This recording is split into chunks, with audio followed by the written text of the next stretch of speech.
Salut, salut. Quoi de plus difficile que l'autocritique? Reconnaître ses erreurs, les coucher sur le papier, les analyser et trouver une solution pour se défaire d'une habitude. Telle est la question de ce jour. Alors moi aussi, je fais l'autocritique régulièrement.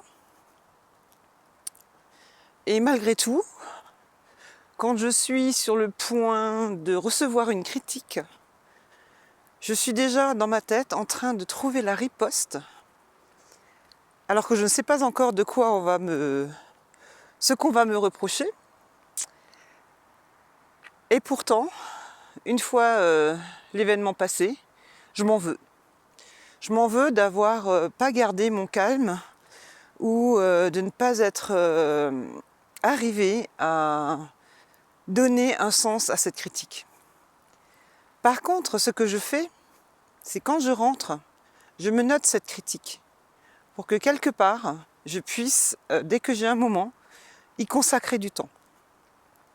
Alors évidemment, là, je parle de critique justifiée,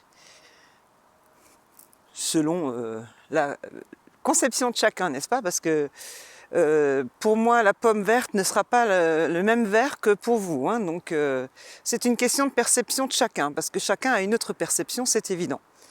Mais ce que je veux dire, c'est que, voilà, prendre en considération une critique soi-disant justifiée.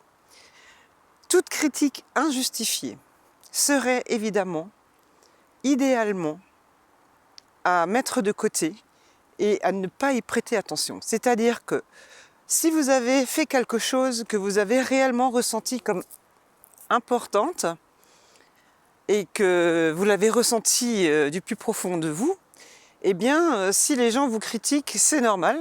Ça peut venir d'une forme de jalousie ou toute autre forme de ressenti.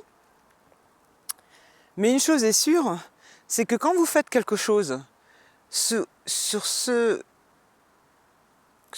que vous étiez sûr de faire juste, eh bien, une fois que vous avez accompli cette tâche, ouvrez le parapluie et laissez dégouliner toutes les injustices que les gens veulent bien vous mettre sur le dos.